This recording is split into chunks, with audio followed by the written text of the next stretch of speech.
Words from the defendant himself, who's accused of shooting and killing 17 people at the Marjorie Stoneman Douglas High School in Parkland, Florida earlier this year. That interrogation recording released last night, and we have perhaps the best expert team available to help us break down what we may be hearing in this recording. Dr. Carole Lieberman is a forensic psychiatrist. She's with us here on the Law and Crime Network. Dr. John Huber is a forensic psychologist. He's with us on the Law and Crime Network. Brian Wagner is an attorney here in New York City. Welcome, all three of you, to Law and Crime. Thank you. Thank you. Okay, let's start with you, Dr. Lieberman. Looking at this from a psychiatric perspective, we have a defendant who's accused of a massive shooting rampage. He's saying he's hearing voices in his head. How do you interpret what he's saying? It's absolutely credible. This is a typical presentation of someone who has psychotic voices, command hallucinations, actually, you call them, voices that are telling him to do something. This was taken right after he committed the horrendous crime. And, you know, I know there are people who are saying that, oh, he's faking it and so on, but all of that, and that's just a snippet. I actually read all 216 or 17 pages, and he is consistent and credible in terms of how he describes his command hallucinations. Well, it's interesting that you say that, because we also just a few minutes ago watched the cell phone recording the defendant made of himself. There he doesn't say anything about any voices in his head. He sounds like he's pretty firm about wanting to do this because he considers himself a nobody. He wants to somehow have meaning to his life, etc., etc. Nothing there in that recording sounds anything like the recording that we just saw. Well, you know what's interesting? He has a very, I mean, the two things aren't mutually exclusive. What's interesting also is that he has the signs, the triad, the psychopathic triad, which is torturing or killing animals, and he admits that he killed chickens, setting fires, and he talks about setting fires. The third part of that is bedwetting. Not mentioned that he was bedwetting, but really he would have been embarrassed to do that. So there is that combination along with the voices. Well, we may have lost the signal there. Sorry about that, Dr. Lieberman. I think I'll switch over to you, Dr. Huber. Similar questions here. You're looking at this from a psychologist standpoint. I realize that gives you a slightly different job title than Dr. Lieberman. How do you look at this from your perspective? Well, you know, she did talk about the triad. The triad in itself is there, and that's a valid point. The issue is the triad itself doesn't confirm that there is a psychosis going on. He is presenting like someone who does have, just like she said, those internal voices. One of the things I do is I want to go back, and I know he has a history of mental health issues and exposure to many, you know, from the school psychologists at that school district all the way to hospitalizations. And I would want to go back and review all of those, as well as go through and do my own assessment using like the MMPI and multiple other tools that are appropriate in this setting to confirm all this, because I want to make sure that if I'm saying that these are valid, I've got as much data to support. She is right. Dr. Lieberman is right that all the signs are there, and it looks like a normal presentation for someone who is hallucinating actively. So, Dr. Huber, just to sort of separate your title out from Dr. Lieberman's, you're a psychologist, she's a psychiatrist. Are you more interested in digging into actual records from his background more than perhaps Dr. Lieberman would be, or what separates the two titles in a practical sense for what you could provide to a court? Well, what I do is actuarially based assessment. I do my clinical interview. My understanding, Dr. Lieberman can clean this up if I'm incorrect in this, is that she's looking at it from a medical perspective and looking at what's going on biologically with the person. She does her clinical interview, and she's got good assessment skills, obviously, and she's made a good judgment call, I think, in this case. We would just take different angles to try to fill in all the gaps and kind of be a good artist, you know, like paint by numbers. We're going to get all the different colors we can put in there and get a profile of this young man to present and use that if it is pertinent for mitigating circumstances, use it in that situation. Okay, Brian Wagner is an attorney here in New York. He's with us. Brian, how does the law try to account for all of what's going on that these experts are talking about as they review this interrogation recording? So it's interesting. In terms of, as a former prosecutor, there's no chance I'm putting this confession into evidence because you're putting the defendant's defense in for them. The scariest thing as a defense attorney is having your client testify. And in this case, the defense is going to be not guilty by some sort of mental incapacitation or mental issue. And this statement, as both doctors just talked about, puts that defense very much an issue. So if I'm the prosecutor, I'm not putting this confession into my case in chief, meaning on my direct case, and I'm making sure that the defendant has to testify. As the defense attorney, I'm hoping the prosecutor puts it in so I can call experts like these two doctors that can corroborate and explain to the jury why he's not malingering, he's not making up symptoms, but that he really did have these hallucinations and voices. And that's an interesting perspective because, you know, how else would they get at the defendant here if they didn't put it in? Are you asking me? Yeah, Brian, in terms of guilt, I mean, look, we've got the recordings. Could they get a conviction here without even putting any of this in, without putting the cop on the stand who did the interrogation? Yeah, so the dirty little secret is you only use statements, confessions, when identification is an issue. In this case, there's going to be witnesses lining up around the corner to identify Mr. Cruz as the person that did the shooting. So if identification is not an issue, then the issue becomes, why did he do it? And you don't want to put them in that case. Yeah, we're going to take a quick break here on Law and Crime. We'll be back with more of this debate and more of the recording in just a moment.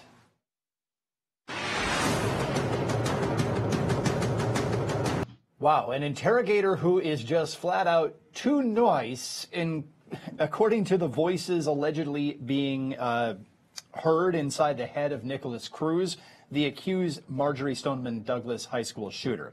I'm going to bring back Dr. Lieberman, Dr. Huber, and Attorney Wagner here on the Law and Crime Network to continue breaking this down. Sorry we lost the connection there just ever so slightly, Dr. Lieberman. We were asking initially just sort of what separates your field from Dr. Huber's. You're a psychiatrist. He's a psychologist. I want to sort of let you answer that. I know that you approach things from more of a medical perspective. Well, I mean, I am an MD. A psychiatrist is an MD, but it's really, I mean, what I do is in criminal and civil cases, and I've been doing this for over 20 years, what I do is first I read the records in a case. Then I do an examination of the party. Sometimes it's in jail, sometimes it's in my office. And usually that's a whole day at least. And then I write a report and so on. I do a timeline, but I am looking at, mainly it's an interview. Then I also do some psychological tests, but mainly it's an interview. And I particularly go back to the birth of the person. I look at their whole life. It's in a psychoanalytic kind of way. Look at their whole life to determine what has made them, what has affected them in their life from birth to where they are today, to really understand the whole story. So now in Nikolas Cruz, you know, the part that we just saw is one of the most painful parts for me to watch as a psychiatrist. Because yes, you know, he just committed this horrendous crime. And, you know, obviously the detective, you know, thinks he's a piece of garbage. But, you know, for him to talk to him like that when Nikolas said that he didn't tell anyone in his life except for his brother, and later on he says maybe his girlfriend, Emily.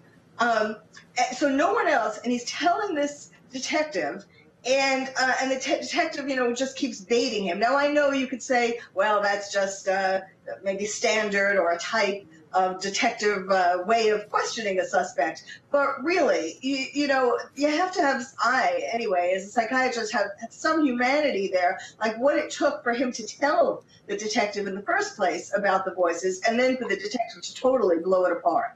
Dr. Huber, I'm curious as to your perspective and what was going on in that interrogation. I can understand Dr. Lieberman's point that, look, I mean, you know, I can understand a lot of people wanting to sort of feel sorry for the defendant because he appears to be in some degree of pain, perhaps great psychological pain during that interrogation.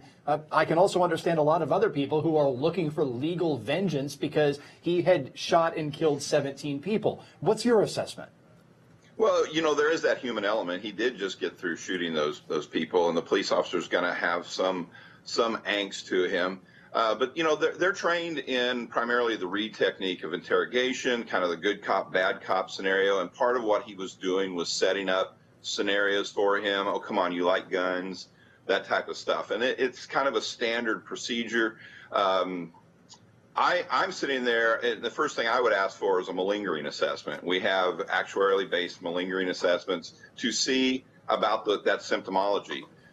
There's ways to go back and look historically and then have him follow up with survey information that is statistically based. It'll give you an inclination about the honesty of those voices.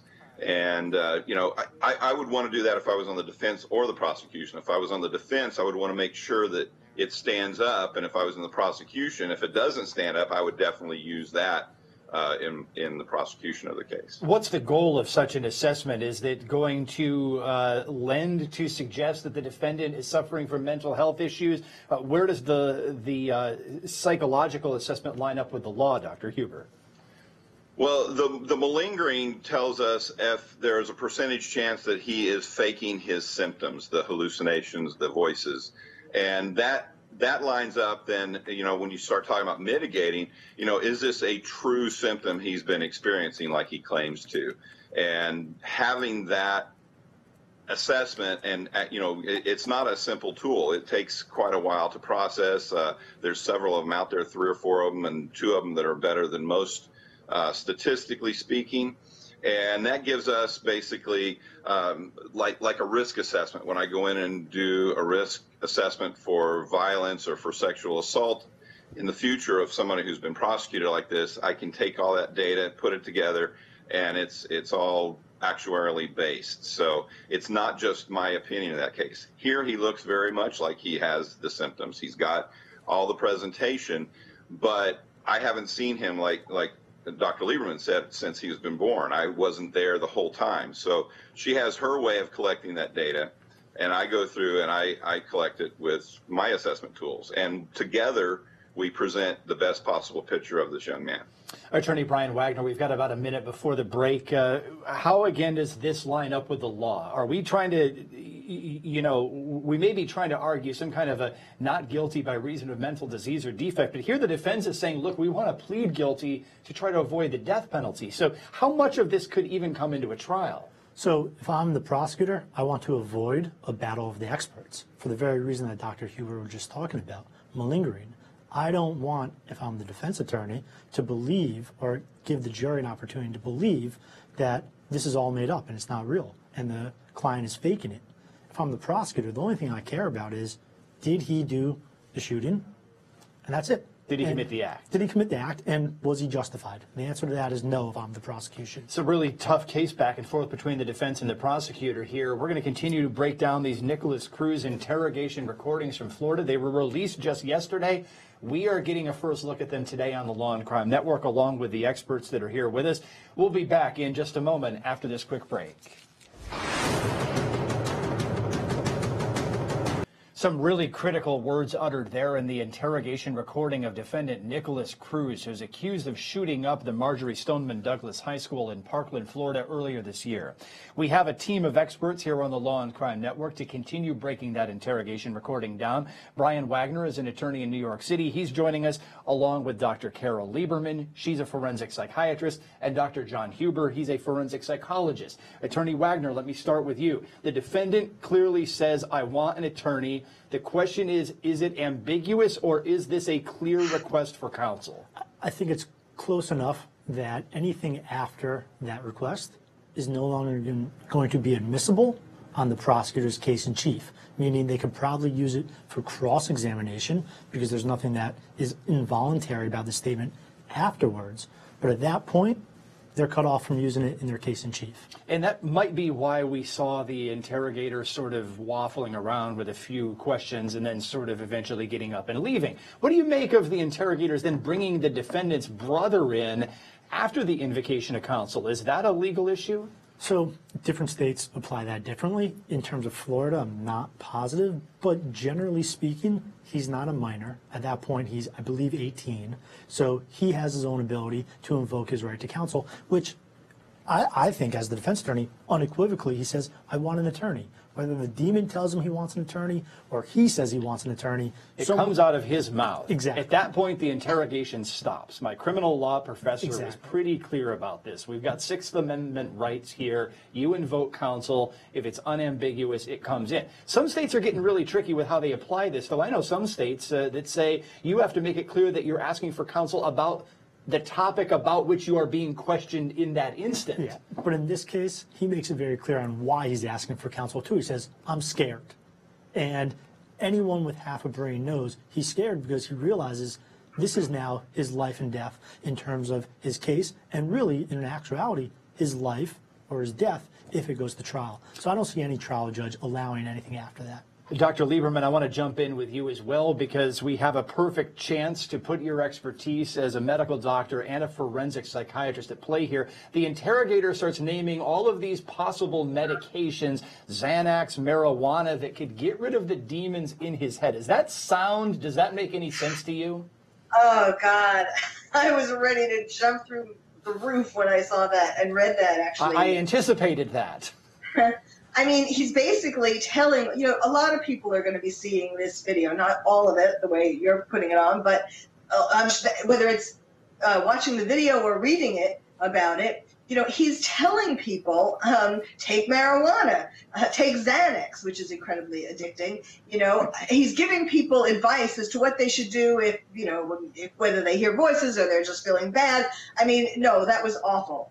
And by the way, that is not the treatment for schizophrenia or for hearing voices, neither marijuana nor Xanax. The treatment is an antipsychotic.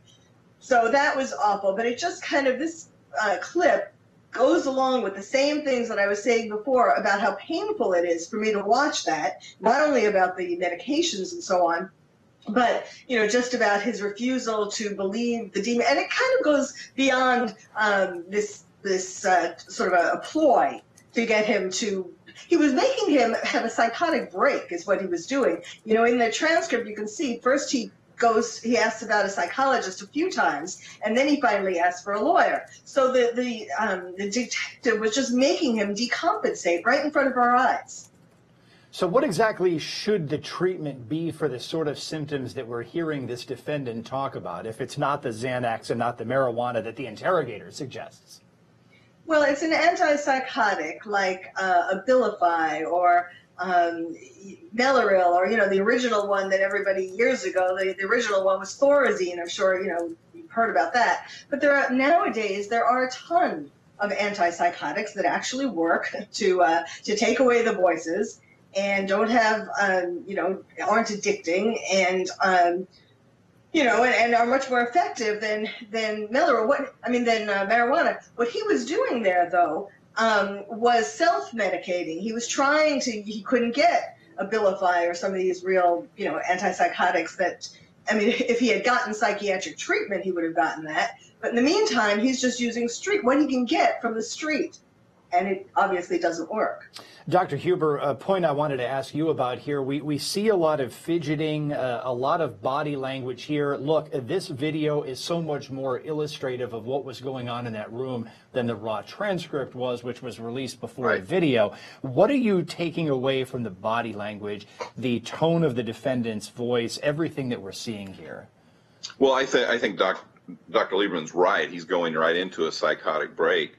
And he was taunted. I don't even, for whatever reason, the officer was setting him up. Why didn't you stop him? Why didn't you do this? Well, because of the exact same feelings that he was getting from that officer, he didn't want to get from anybody else. So it's a fearful thing to have somebody tell you, no, you're not hearing those voices when you actually are. And it's hard to discern from reality and the hallucination. And, going after the marijuana and the Xanax, marijuana is a hallucinogen. It's not going to help those things. It's going to make them worse. It's really bizarre. And he is going into a psychotic break. And then you see him trying to cut himself with his fingernail because he couldn't get anything of much. And maybe he did get that lid. I couldn't really make it out from the video. But, he's going into a psychotic break and he's trying to end it. And that's pretty sad situation. What should happen in this situation? Well, in this situation, the officer, the attorney just said a minute ago, the minute he asked for that attorney, he should have just stopped and left. It was clear, and I'm not an attorney. Of course, I do go into the courtroom a lot, but I'm not anywhere near versed like you and the attorney here are today at those rules. But that was clear to me that he was asking for an attorney for that. Previously, he'd asked for a psychologist.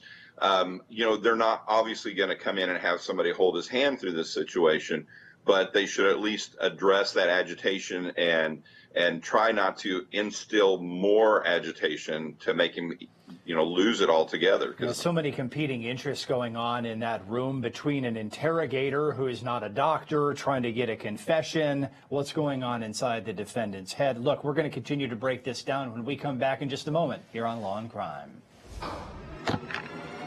Yeah. It's an interesting recording of accused killer Nikolas Cruz being embraced as he sobbed by his own brother while in police custody after being accused of shooting and killing 17 people at a Florida high school. Dr. Huber, I want to start with you this time. The tail end of that recording, your professional assessment. He's obviously an extreme trauma.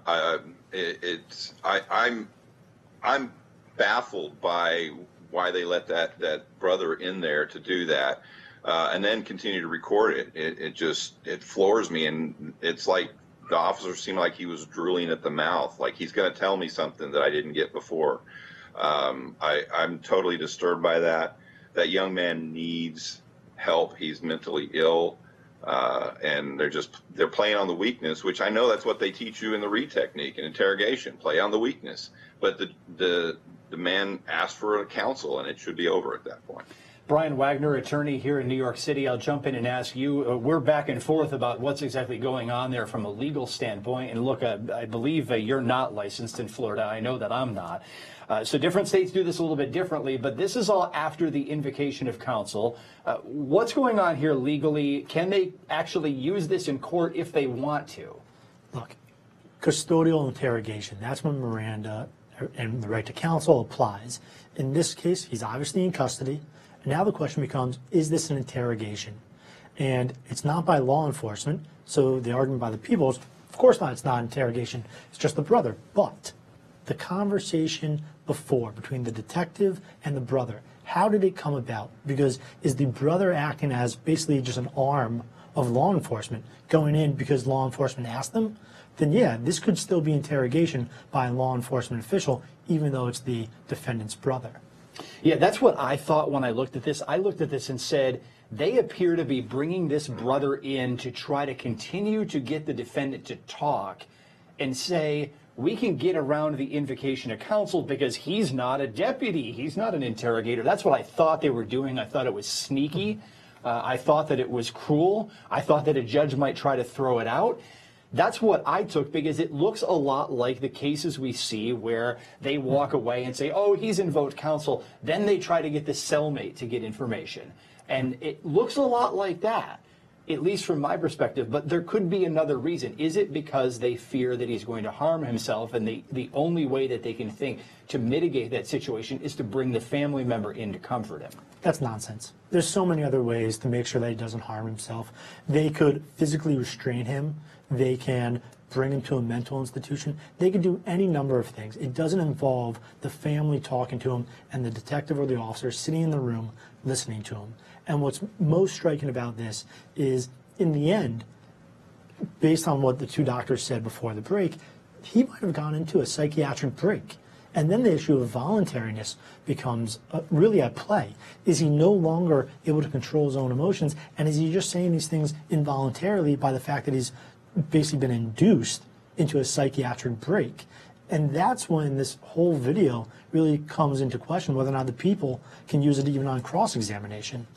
Dr. Lieberman, I want to jump in and ask your perspective about this. A lot going on in this, certainly a moment of humanity in the midst of tragedy as the brother embraces the defendant himself. The defendant in a moment of extreme anguish. A lot of people sitting there watching those saying, hey, look at the anguish that he unleashed in that community on the victims and across America. People were highly touched by this. It led to political activism, you name it. People were really focused on this. How do you assess the final moments that we watched in that recording? Well, first of all, when his brother came in, that brought a different sense of reality to it. You know, the brother says, well, how would mom react to this? And Nick says she would cry. You know, all of a sudden, what he did at the school seems a lot more real to him. You know, here he has his brother. It's not just a detective who he didn't know, but his brother, and all of a sudden it all seems more real. I think there were a lot of touching things in that. You know, his brother says, the people think you're a monster. That was another thing that kind of seemed to surprise Nikolas. And then his brother goes into this whole thing about how, I know I said things that made you want to kill yourself, but I really loved you. I just didn't want to seem weak.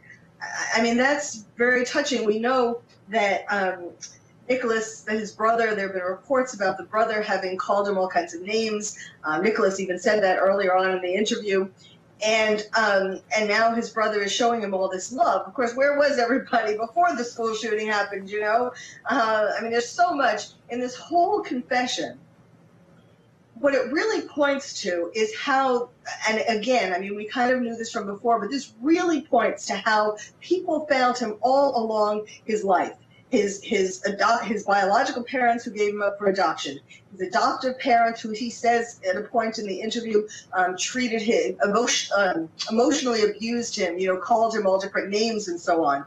Then, of course, the police for not arresting him earlier on when he was doing things. Of course, the mental health professionals, they really screwed up. I mean, that's the part that I feel the most angry about. And then, of course, the school as well. So we see, and then the brother, you know, if he would have been nicer to him and not made him feel like he wanted to kill himself, all of these people could have stopped this from happening, and they didn't. So much could have happened ahead of time. Of course, it didn't. It resulted in the situation that we're watching unfold right now here on the Law and Crime Network. The interrogation recording of suspected Marjory Stoneman Douglas High School shooter Nikolas Cruz, released by Florida authorities yesterday. We are breaking it down along with Dr. Lieberman, Dr. Huber, attorney Brian Wagner, and myself here on the Law and Crime Network. We'll be back with a few more clips from that recording when we return.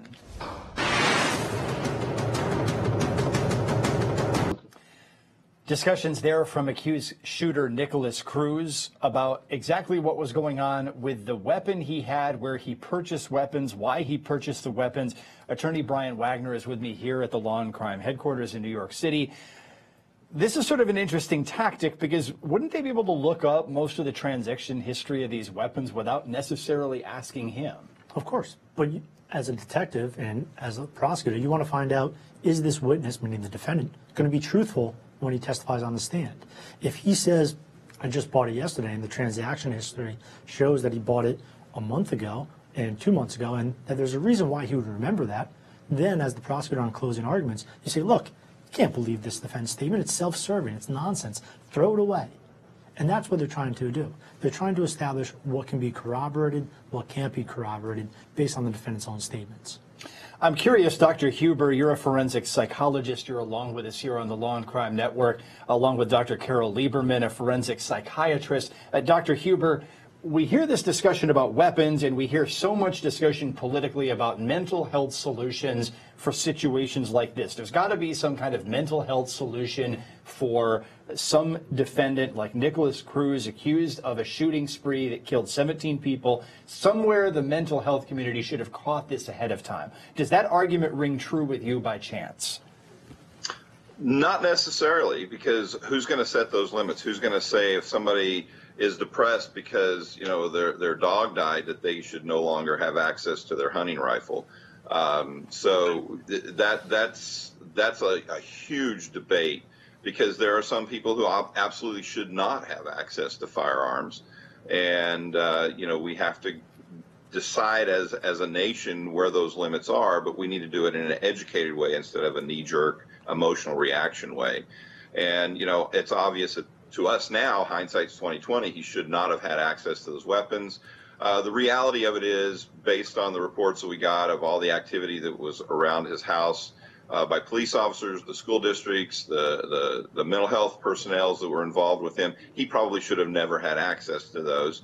But because there wasn't a proper mechanism in place, since most of these occurred as a minor, he was still, once he turned 18, able to purchase the long rifles.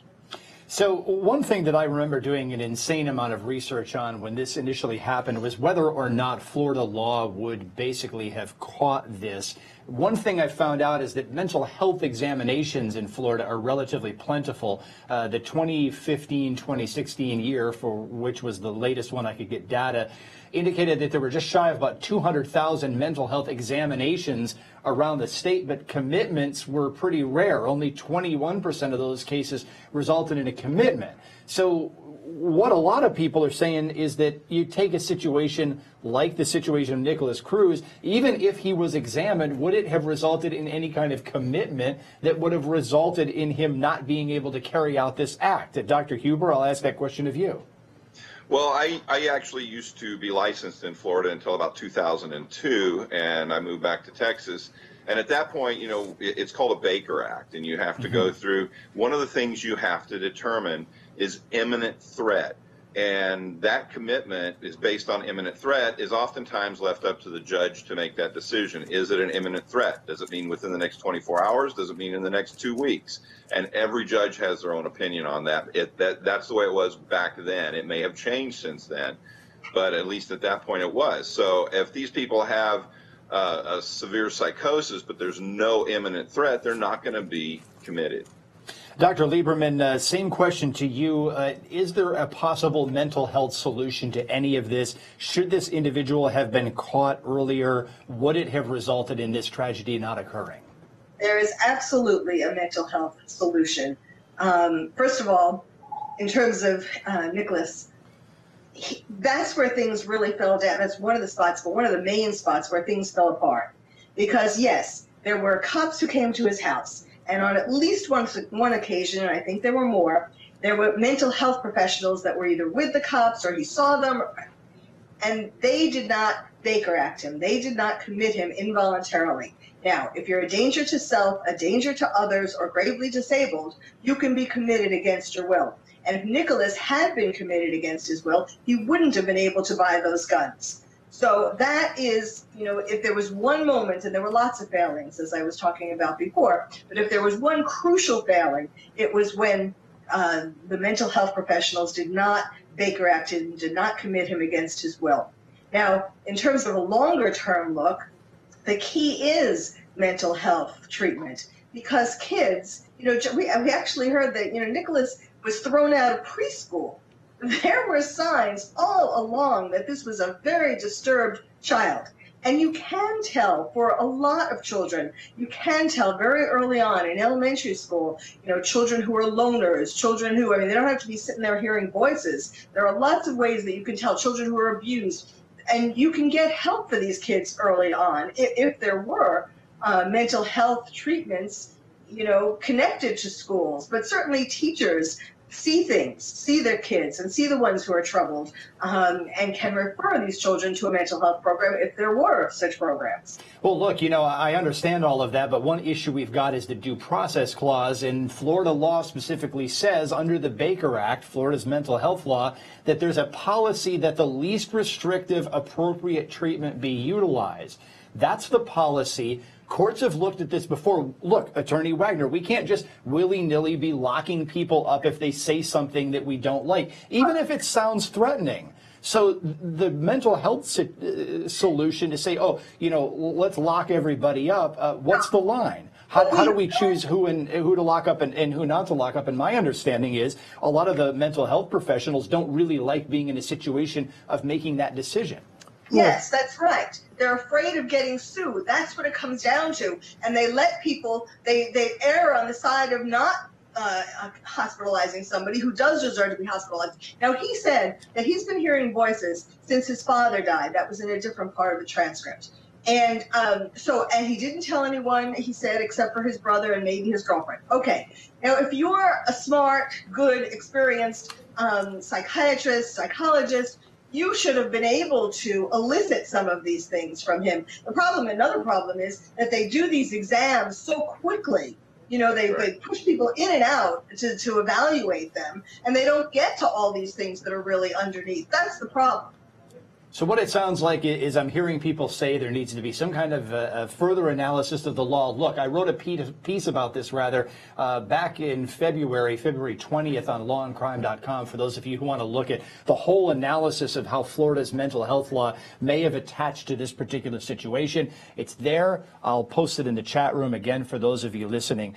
Look, we're going to take another quick break here on the Law and Crime Network. We've got a great discussion going on here about the Nikolas Cruz interrogation. We'll be right back. In that particular clip, the defendant, Nikolas Cruz, who's accused of shooting up the Parkland High School in Florida, says, no, he's not the one that's responsible for some social media posts attributed to him, which look ahead towards a shooting of this nature. Brian Wagner is an attorney in New York City. He's here along with us on the Law and Crime Network. Brian, do we take that as credible? How do we try to figure out whether he's telling the truth about these social media posts? So when you testify as a defendant or when you give an interrogation as a defendant, there's an old trial adage, admit what you have to, deny what you can't admit. In this case, he can't admit that the social posts are his because then it's showing his mental intent and his premeditation.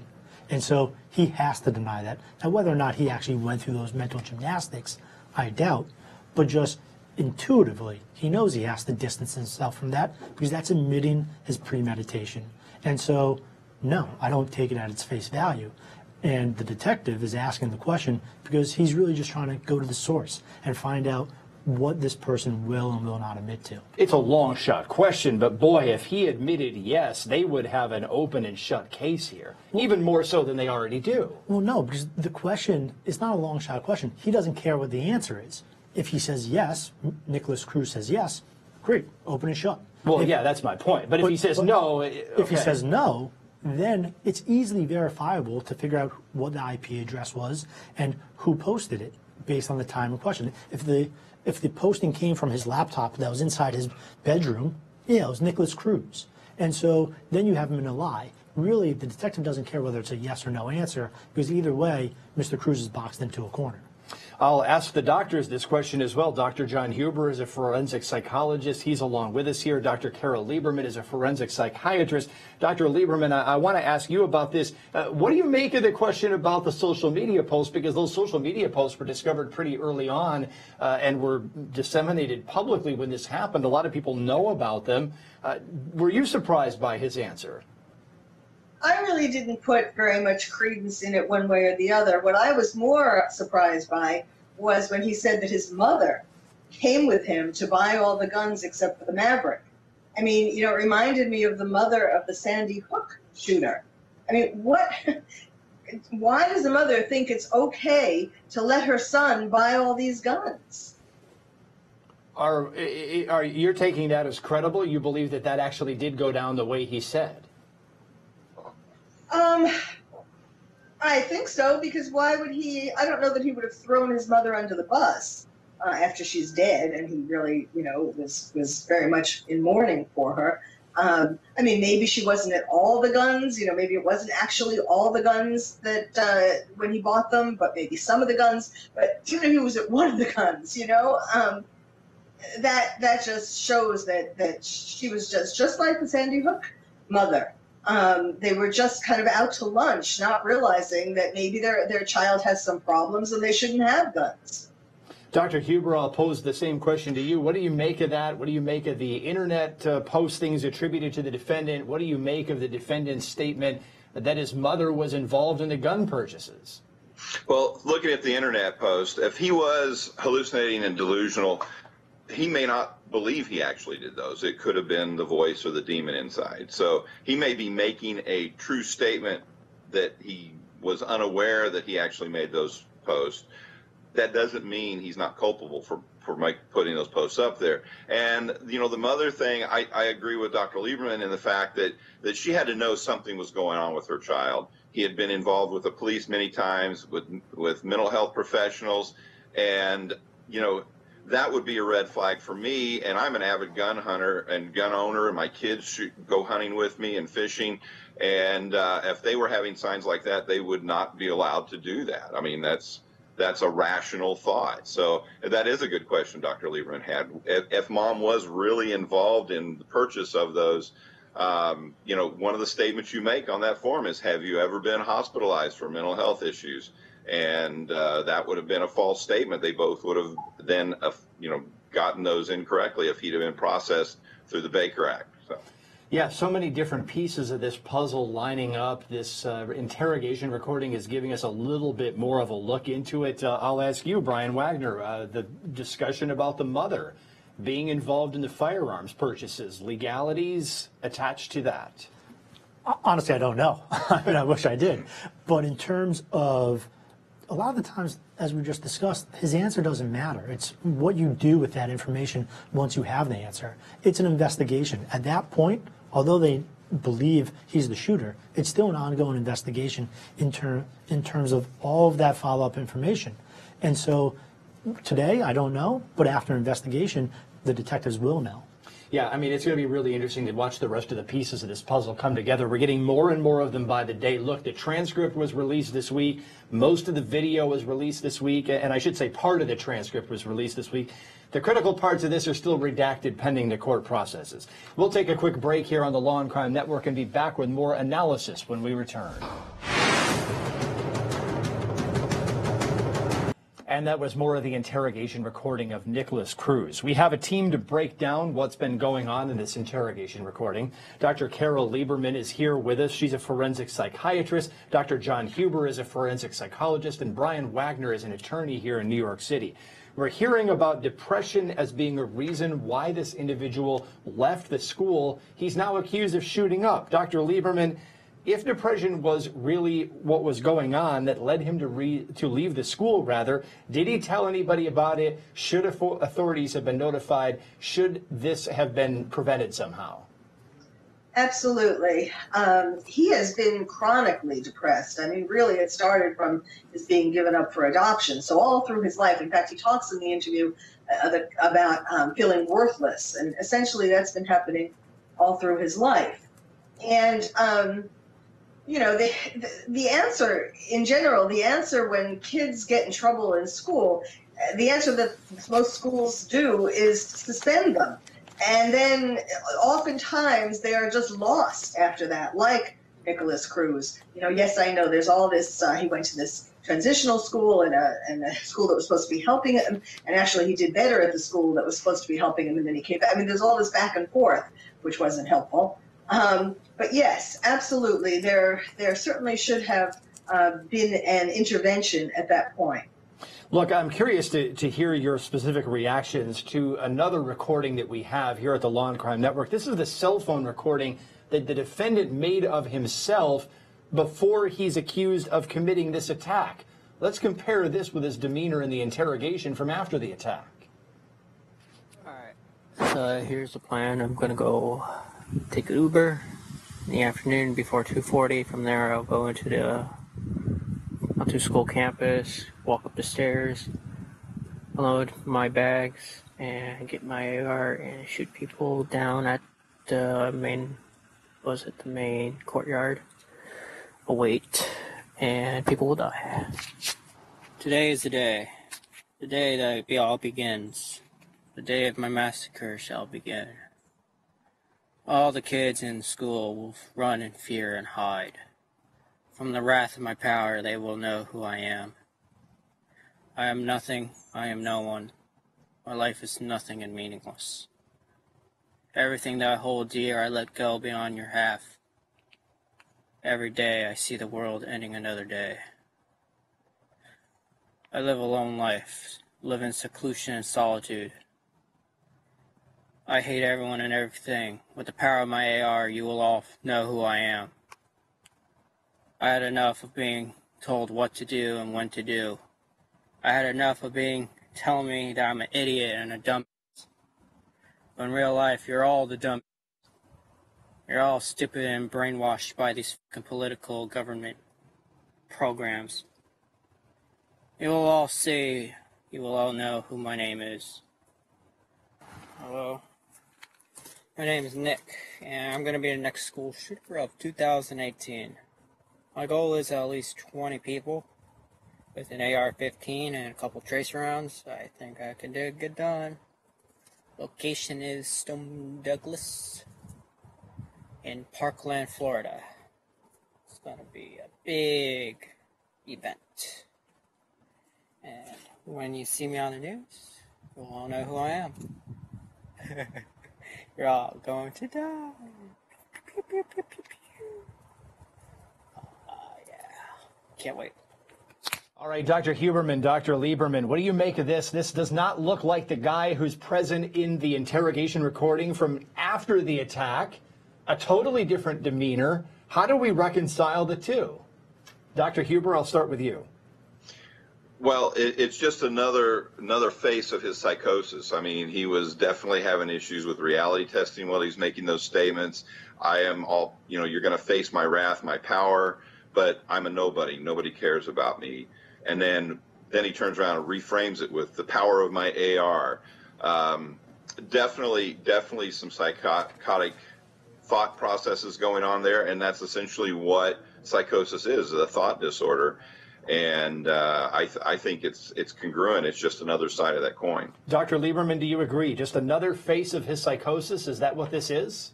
Yes, I agree. It also seems like kind of a fantasy, like a little powerless kid who's having this bravado, and yes, he has the gun and he is planning on killing all these people. But, it's hard to almost separate that from revenge fantasies that lots of people have, kids have, especially if they've been bullied and so on. But it doesn't mean, yes, that's much more incriminating than the confession tape. But it doesn't mean that he wasn't hearing voices. In fact, one of the interesting parts is where he talks about, in a different clip, where he talks about why he listens to the voices.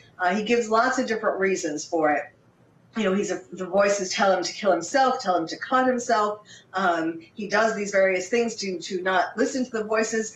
But he also talks about how, it's not only that he's afraid of the voice, what will happen to him, but it's that he feels lonely without the voice. He talks about the voice as being almost like an imaginary friend, and he has no one. That's why he's been listening to the voice. Well, that's the clinical assessment here. Attorney Wagner, you're sitting across the table from me in New York, not joining us by Skype today. So look, a lot of people are going to look at that cell phone recording and they're going to want to turn around and say, hey, look, okay, a different face of the psychosis. Oh, well, they're going to look at that cell phone recording and say, this guy is plotting this. He's planning it. This is premeditated. They're not going to be trying to split this up into different faces of psychosis. They're going to say it's him. He's planning to do it. Guilty. So, as a defense attorney, my job is typically to go to trial and prove that he or she is innocent, but more often than not, it's telling the prosecutor, this is the fair punishment. You can put him to death. You could probably go to trial and win. But is that what is necessary and the right thing to do given this circumstance? And what I would say is, and again, this is my opinion of how I would advocate for this person, I'd have Dr. Lieberman, Dr. Huber talk about all of the issues that this kid has. Now, they might not be good defenses at trial, but they are reasons that perhaps he shouldn't be put to death, that it's not, quote unquote, the right thing to do, which is always the prosecutor's job. And the things that I'll look at is, he says, my life is nothing and meaningless. I live in solitude. You will all know who I am. And then in the interrogation videos, he's clearly disturbed, whether it's a legal defense or not. And so you say to the prosecutor, he's this 18-year-old kid with a deep, deep history. He killed 17 people. Nothing is going to bring those 17 people back, but is this what we want to do as a society? And I don't know the answer, but that's what you want to say to a prosecutor, and that's what this defense attorney has done by saying he'll plead guilty to everything. Just take the death penalty off the table. It seems to me that the prosecutor really wants to keep pushing for it, though, because the prosecutor thinks he can get it. But that's not right. And that's not the right thing to do. Well, it may be right in the eyes of the community that elects that prosecutor who says, look, we put the death penalty on the table in Florida for a specific reason, and it's for people like this. And if that's what the prosecutor wants to come out and say, look, I think society is well served by this person being put to death, that's the prosecutor's discretion. He or she will be able to do that and go in front of a jury, and a jury will or will not do that. But I'm telling you, if I was the prosecutor or if I was the defense attorney, the argument I would be making is the one I just made to you. This seems to be a relatively public kind of protracted plea agreement because the defense just came out and said, hey, look, we're willing to plead. It doesn't seem like an unreasonable tactic. The question is the prosecutor going to bite on it? The ball is in the prosecutor's court at this point. We're going to be back in a moment here on the Law and Crime Network, though, with more analysis of the Nikolas Cruz interrogation recording, which was released just yesterday by Florida authorities. Not all of it was released. A good chunk of it was, though. We'll be back with more right after this.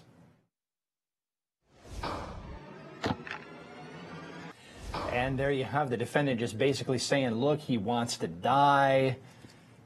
We're going to end our review of the actual interrogation recording on that note. But look, Dr. Lieberman, Dr. Huber, Attorney Wagner remain with us here on the Law and Crime Network. Let's sort of break down this last bit of information we got out of these interrogation recordings.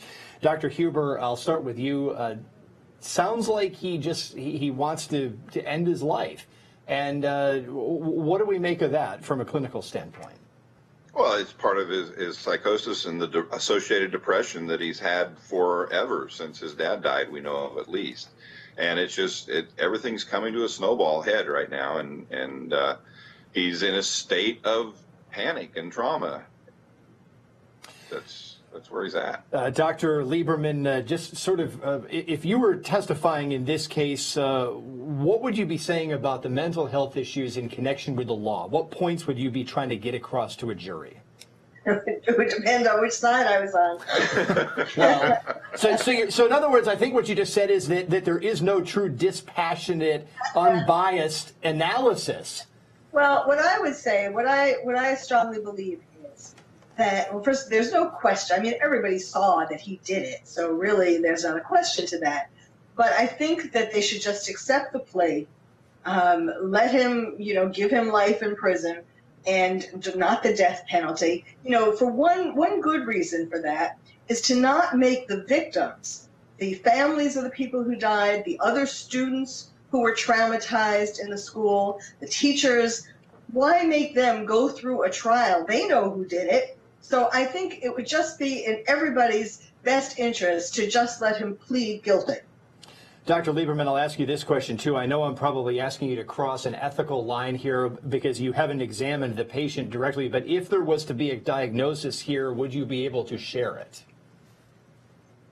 I think it's pointing towards both the chronic depression, again, from childhood, from early on in childhood, as well as schizophrenia. Schizophrenia begins to show itself, manifest, typically when people are between 18 and 24. So he is right at the beginning. I think that that's what we've been seeing, the blossoming of his schizophrenic, psychotic psychosis. And that this finally, the voices and everything, finally, his mother's death, I mean, everything, one thing was on top of the other thing.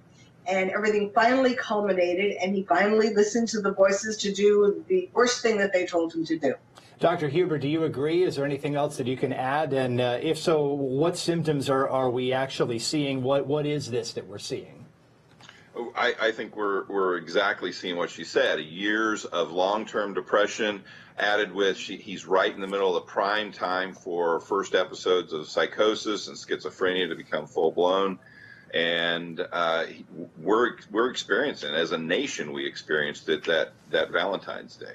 And this is what we see. This is how my patients act, only they don't typically act in violent ways. Attorney Wagner, of course, that tees us up for the next question. How does the law deal with this? If you have someone who's suffering from a mental health issue, if they go on to commit an act like this, how should the law look at this? If he's willing to say, I did it, put me in prison for life, get me some kind of treatment while I'm there, is that the proper way to react to this? And in asking that question, I know before we were saying in a lot of states it could end right there, but in Florida the prosecutor kind of gets that nip to try to get the death penalty in there. Yeah, cases aren't for retribution and vengeance. They're for justice. And so the prosecutor really needs to decide what is justice. And it's not only justice to the victims' families, it's justice to the defendant himself and also the society in that community altogether. And it's not a position I would want to be as the prosecutor, but I think, me personally, I would be saying the death penalty is not appropriate in this case. You know, that's a decision that's going to be made with a lot of consultation, certainly with victims' families, with people who may be called to be witnesses. This is going to be a conversation that continues in Florida. Of course, we will continue to follow it here on the Law and Crime Network. Those interrogation recordings of Nikolas Cruz are out there. They raise a lot of issues as to law enforcement techniques, mental health issues, whether or not the defendant invoked counsel, just where the law would prevent them from being used in court. We've broken those issues down with our panel. I want to thank Brian Wagner, Dr. Lieberman, and Dr. Huber for joining us here on the Law and Crime Network. We are going to wrap up the broadcast today, though, with a reminder that we're live from at least 9 a.m. until at least 5 p.m. with coverage of trials around the country. We'll see you back here tomorrow. For now, this is Aaron Keller, and for everybody at Law and Crime, have a good night.